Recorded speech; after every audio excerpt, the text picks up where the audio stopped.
You guys, I have a special present for you. This is probably like one of the coolest videos I've ever made. I'm just gonna say that now. This is going to be a spiritual, historic walk. And I'm gonna show you guys a very interesting structure here. And I can feel a lot of things. I am pretty sensitive, like I can feel things about places, energy, things like that.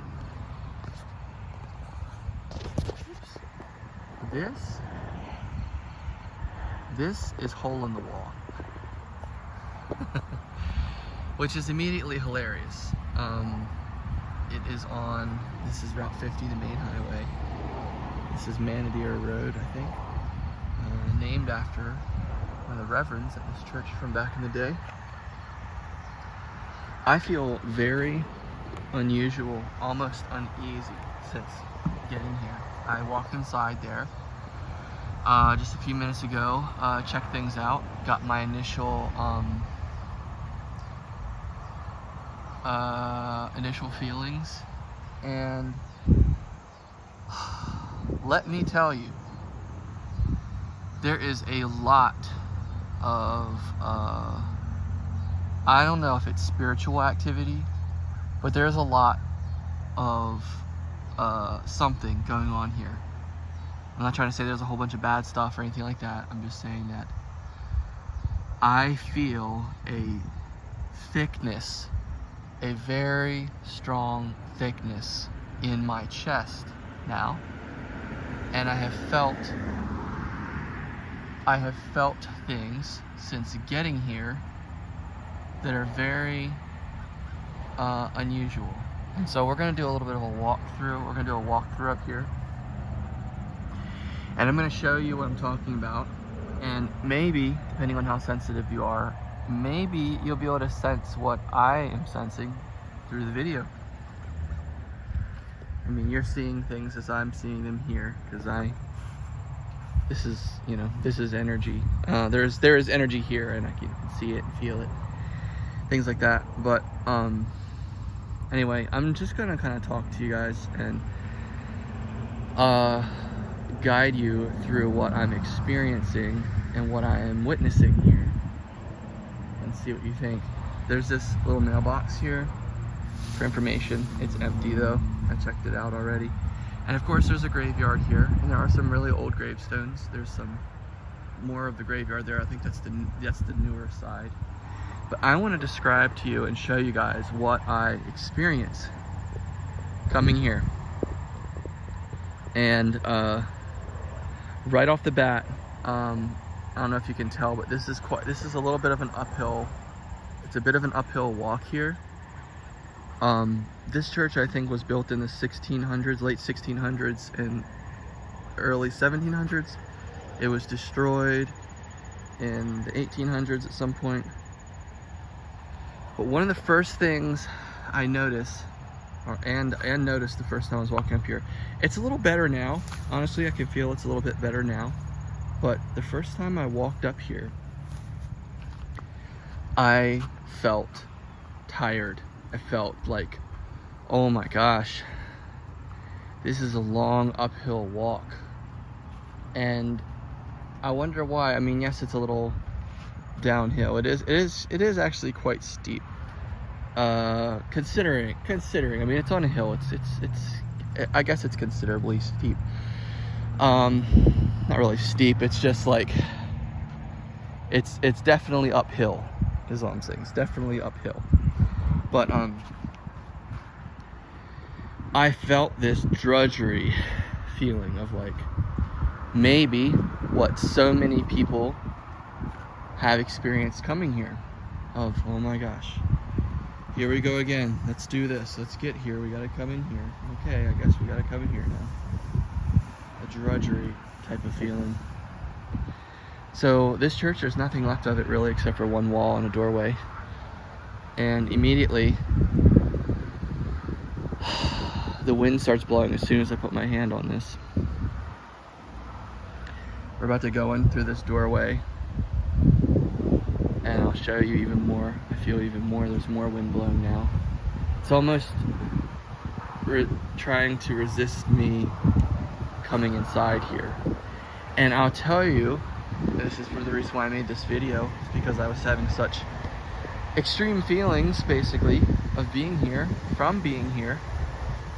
We're walking on this ground here, the inside of the church. What was, you can see this is all that's left, is just this one wall, you know, and it was restored, or attempted to be restored, in the late 70s to some extent, but as you can tell, there's nothing here, nothing really, structure wise, you know. But I just want to tell you guys, I have felt a lot of things coming here. A lot of, like I said, I guess spiritual activity. Just very interesting activity. Just like energy. Just interesting energy.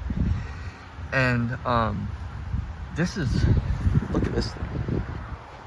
It's like an altar, kind of. I don't think it is, but it's very interesting, right? I mean, what in the heck is that, right? What is that? That's interesting. Don't know what it is. Some of the bricks look relatively new, so I don't know. It's hard to tell how old these are. This might actually not even be that old, but this building, the structure is old. But when I came over here and put my hand on this earlier, I was just sitting here, just leaning on it, just thinking, and I was like, dang, I feel a very strong density.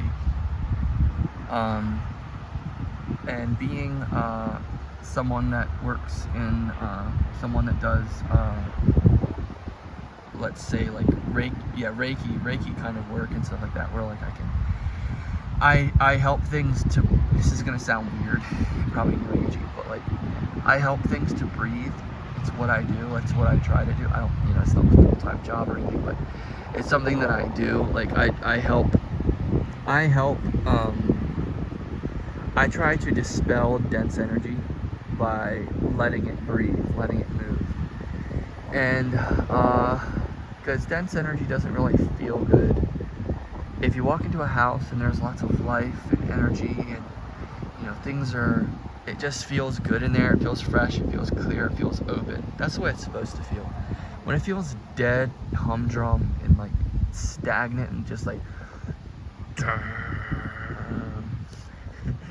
that's what density is. That's what high density energy is. And I've been able to figure this stuff out mostly through feeling, basically. But over the course of almost 10 years, and through my life too, feeling different sensations and picking up on things and stuff like that. But interestingly, my cousin had a really crazy experience here, and you know, yes, he was probably involved in some drugs or some alcohol or something, who knows, getting himself into trouble, getting himself into places that he shouldn't have been in. And what happens when you're in those places, right? Not good things happen, typically. Well, what I'm saying is it's not too surprising if something crazy or bad kind of happens or encounters something. Anyway, I think he was at this location and he was telling my mom over the phone that something crazy had happened to him, and he was feeling this spiritual presence. And I'm feeling some impression right now, impressions on my top of my forehead, kind of pressure as I'm talking about this. But he was telling her about the stuff he was feeling, and he was really freaked out and scared, and he thought that the devil had him, and he was scared, really scared, and he was around here. And he, you know, had called my mom because she's like the spiritual leader in our family. Basically, she's like the one that we rely on when we're scared, and we always turn to my mom, stuff like that. And she's never been shy about her faith or shy about having faith, etc. And so she prayed, and he felt better. But that was an interesting thing that happened, and it happened and was connected to this place in some way. whether he was here or he was driving by, something like that, right? But I do feel in my stomach, like right in my stomach, I feel kind of like I don't know. It's almost like a strain or a stress, maybe. It's interesting. So anyway, I want to stop talking for a bit and kind of start taking some things in and talking about what they feel like, what I'm noticing, you know. It's nice in the shade for sure. One thing I noticed when I first got here is the sun was hot, which is unusual because when I was in Cambridge half an hour ago, the wind was blowing and it felt really good. It felt cool, felt refreshing, and you know, just felt great. But then when I got here, the sun was burning on me and I was just like, dang, this is not great. This is couldn't be interpreted as painful. But there is a grave here in the ground of the church. It's very interesting. Daniel Manadir. There's a Manadir road around here, spelled differently, spelled Manadir. This one is a Y. It's a Huguenot. I'm not sure what those are, but I'm learning about them. And there's a lot of talk about rectors. I guess a rector is the first one in this parish. Rector is the first pastor here, or something like that. There is a sign down the way. I'm not going to walk us out to it. I already read it when I first got here. But it didn't really tell me it didn't really tell me what I wanted to know, unfortunately. Passing some energy here. It's a good sign. Yeah, this is just interesting. I think it's an interesting dynamic that we have. It's like Stephen King energy right now. We have this graveyard here by a busy road. What happens on that road all the time? Cars flying by, left and right, flying by. Going to Easton, going to Cambridge, going to the Bay Bridge, going to the ocean, going to Ocean City. All the time. And meanwhile, what we have here, we have these graves that never move. They're always in the same place. So, it's very interesting contrast there. Very interesting contrast indeed. I feel the urge to lay down.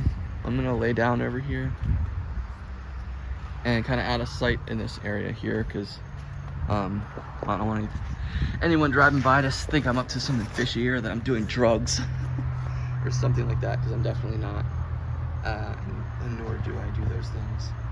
Just gonna look at the sky while we're here and talk about some other things that I'm feeling, that I'm sensing. Very interesting. Feels good to lay down. However, I feel like I'm laying on something. And yeah, I'm laying on the church's floor, but I feel like I'm laying on something. I feel like there's something underneath. I feel like it's very interesting. I feel like there's nothing still about this place, is what I feel. I feel there's nothing still about this place. I feel like everything is moving, and everything continues to move, and everything will move. That's what I feel, which is very interesting. But yeah, it's an interesting place for sure. Give you guys some visuals there. People are touchy. People are touchy around this area about things. They're touchy about who you are, what you're doing, why you're here, etc., etc. It's something I picked up on. You noticed it before. Not specifically here in this, like right in this exact location, but I mean in the general location of where I am. In Trappe, in this area, people are just funny. They're and it's an Eastern Shore thing. I think it's a country thing because when it comes to anything out of the ordinary, people don't like out of the ordinary. One time, me and my brother were walking at night on some country roads near where my dad's house is, and we're walking down the road into the woods. The road went through the woods, and we're walking through there. And someone called the cops on us for walking on the road at night. And the cop came by and picked us up and was like, "What are you guys doing?" We're like, "We're just taking a walk." And so yeah, suspicious activity, I guess, is like, it doesn't take much to be suspicious around here, is kind of the feeling. So I'm aware of that because I am being pretty vulnerable right now, laying here and filming this, sharing this. This is a very interesting place. I was fascinated. I wasn't planning on stopping here. I was on my way to Easton because I'm meeting up with a friend soon for some lunch, and I had some time, and I was going to stop and just read my history book and get caught up, and I was like, you know what, speaking of history, this place has got a lot of history. Let's check it out.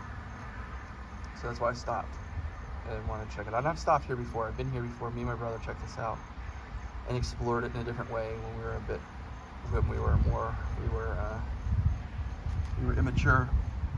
We were definitely immature at that time. Not to say that I'm completely mature and never immature anymore, but you know, definitely not as mature as I am now. This is outside the door. Almost fell. Something I noticed, it's so beautiful standing here, just the scenery, so beautiful. Being here and seeing this countryside is so beautiful. I think that the pastor or the people here at this church, I'm sure, probably especially the pastor, I'm sure at some point they walked out of this door and stood here in this doorway and looked out. I know this is true. This is true, actually. I can tell it's true. Stood here and looked out the doorway and looked into the countryside, looked into the distance, right? Beheld, and it was not a busy highway there. No, it was just this road here, probably a dirt road. Not a lot going on. As I was just turning to my left just then, I felt the sensation that something might be there, and I might need to be cautious because it might jump out and scare me. That's an interesting thing.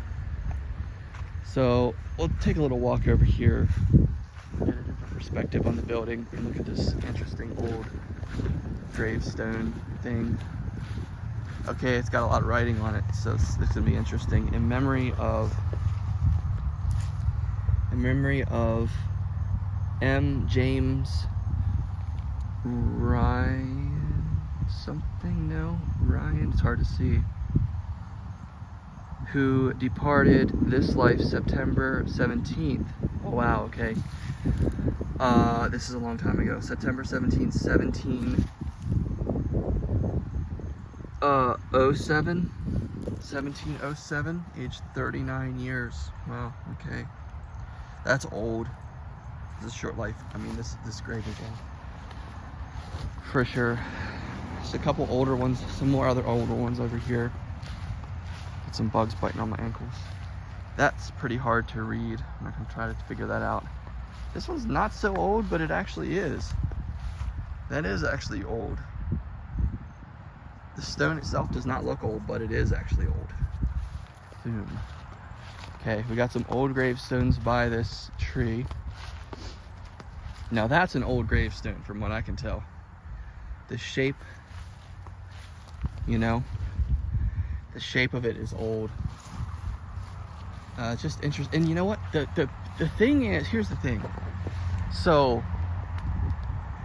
why aren't there any graves here? Look how much room there is, and there's no graves here at all. And look at all the graves over there, right? Lots of graves. So, there's got to be certain reasons why there aren't graves here. There's got to be some rules or regulations or something. Maybe, and this ground here looks very interesting, like there was something there maybe. There could be unmarked graves here. There's something else here on the ground. I just stepped on a soft spot and the ground started sinking in. That's not creepy at all. Here's some other things here. These are very interesting. Very hard to read, almost impossible to read at this point. So hard to read, impossible to read basically. Here's another one. I see 1735, 1763. That's very old. Those may have been like, oh, look at this gravestone.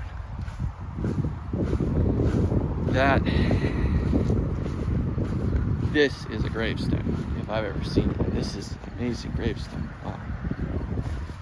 Wow. Don't see anything we can legibly make out on that. Wow, look at that. That's amazing. See this a little better? That's amazing. That's a little bit creepy. It's a little bit creepy. But here's some more.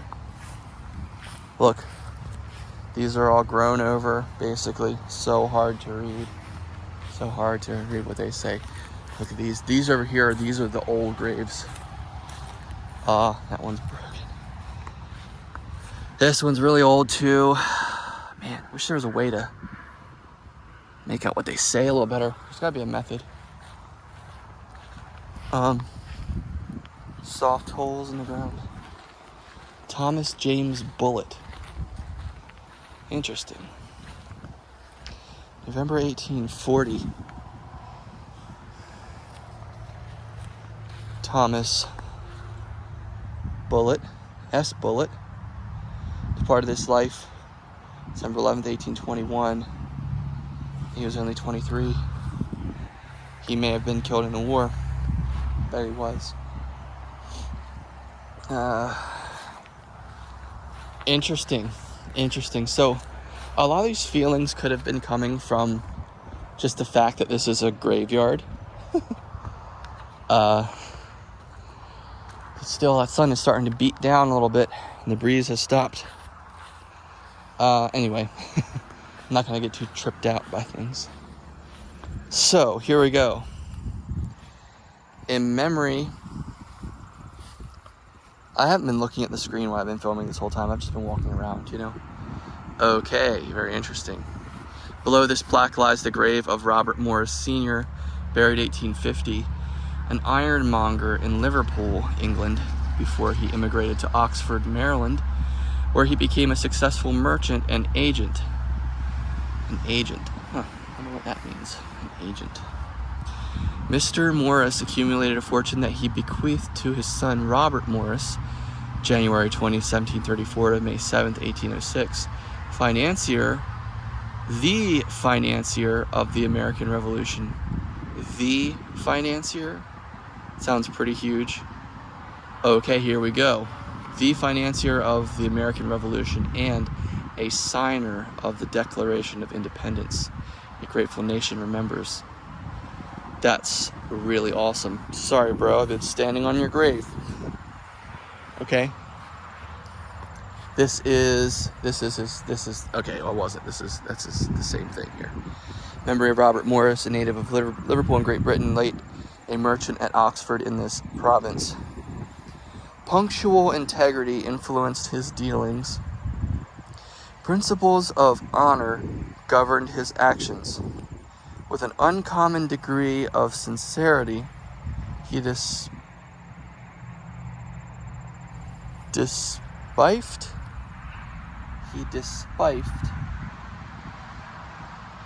artifice and dissimulation. Have you heard that word before? Dissimulation? That's pretty amazing. Dissimulation. He despised artifice and despised artifice and dissimulation. Very interesting. His friendship was firm, candid, and valuable. Wow. His charity frequent. See, man, these people love this dude. Or either that or he was just an amazing guy. That's an engraved gravestone right there with something on it. Very interesting.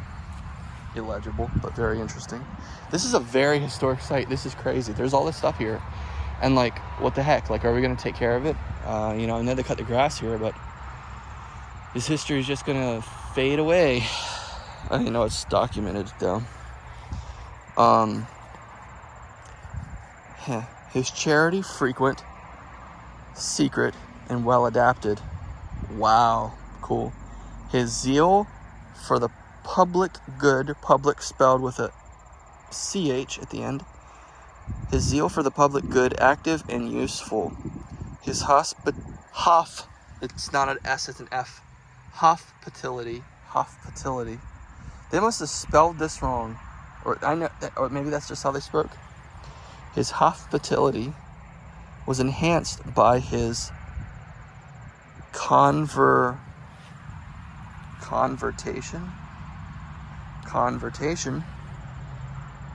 It's easier to read it through the phone than it is in person. His hospitality was enhanced by his convertation.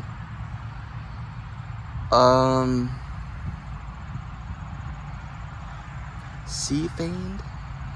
Seafeigned?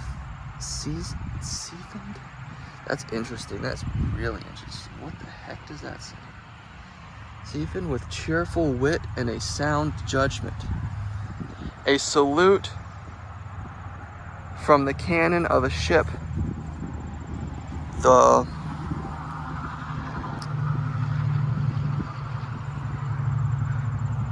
wad, W-A-D, wad. The wad fracturing his arm was the signal by which he departed. Oh, this is how he died? What the heck? Was the signal by which he departed, greatly lamented as he was esteemed in the 40th year of his age, on the 12th day of July, MDCCL, restored in 1898. Very interesting. Very interesting. There's a light here that comes on, so you can see this as you're driving through at night. But very interesting as indeed. There are some Tidwell graves I'm noticing. Interesting. I don't know what that's about. I'm trying to do this. Robert McDonald Jr. His loving wife, Mary Lou Garrett. Interesting sign. These aren't too old. Look how not old that is. That's amazing. Okay. Is Custer Rowley still alive? Custer Rowley Jr. Look how old these graves look, and these people died in 2005, 2003. That's quite awesome and amazing. The graves can be so deceiving sometimes. These are some interesting looking graves, eh? James T. Kirby, May 6th, that's my birthday. William Seymour Jr. Okay, Ruth Troth Gribben, Oliver Harrison. That's interesting. 1907 to 1972. Old graves, no doubt. These are old too. Let's see what they say. Nancy Warner, Glenn Bramble, 2011. That's like so not even long ago. Doesn't have her death date. She might still be alive. Maybe. Unlikely. But Jean Spedden Schwaniger. So they were definitely older for sure. They lived long lives, I'd say. Yeah, they were almost 100. That's 95 and 96 years old, basically. That's amazing. I can't really see that well because I'm standing far away. Yeah. These gravestones there, those are interesting. But yeah, so anyway, this is Hole in the Wall, you guys. And what an interesting adventure this has been. This is pretty cool. Now it's nicely being summed up in half an hour's time. But we're gonna make our way out the door. Interesting. The knee kind of started shaking as we were doing that. It's strange walking out this door. It feels like you're gonna fall if you don't hold on to something. Interesting. Anyway, here we are, guys. I think I will take you down to the sign because I don't want to be done quite yet. Yeah, I'll take you down to the sign. We can read that. It'll be a little noisier because we're gonna be closer to the highway. But it'll be nice. So Some people getting unintentionally filmed right now. Anyway, let's take a look down here, check things out. This is interesting. This was added on to the graveyard, you can tell. This was not original. Here's the original guideline to defense. Old White Marsh Episcopal Church. We're gonna look at it from the other way. This is where I was when I first read it.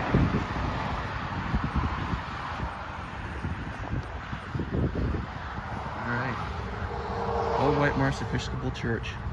Original structure built before 1690. Early 18th century rector was the Reverend Daniel Manadier, a later provincial rector, 1746 to 1768. Reverend Thomas Bacon compiled Bacon's Laws, authoritative compendium of colonial statutes. Thomas John Claggett, first Episcopal Bishop of Maryland, officiated here in 1793. Robert Morris, senior father of revolutionary financier, is buried here. Church burned in 1892, was partially restored in 1977. Maryland Historical Society. Very cool. If you're in Maryland, you'll see some signs like this along the way. You should definitely check them out. Anyway, thanks for watching. I'm glad you're here. And this definitely began as a trippy experience. And I don't think it became that trippy after all. I think it kind of just worked its way out, kind of thing. But anyway, it's an interesting place. Cool graveyard. It's so funny, like it's just so unintentional to get into graveyards, right? Like I was making a video parked by a graveyard. Like I wasn't like intentionally trying to be by the graveyard. I was just happened to be there. So yeah, it's really intentional. No, it's really interesting. There it is. There's a hole in the wall, all that's left. So you can imagine this church. I wonder how big it was. I wonder how tall it stood, right? I've never gotten the impression it was a tall building, but it had to be somewhat tall, right? I mean, you'd think. I don't know. What do you think, see and feel? Anyway, thanks for watching, you guys. I appreciate it.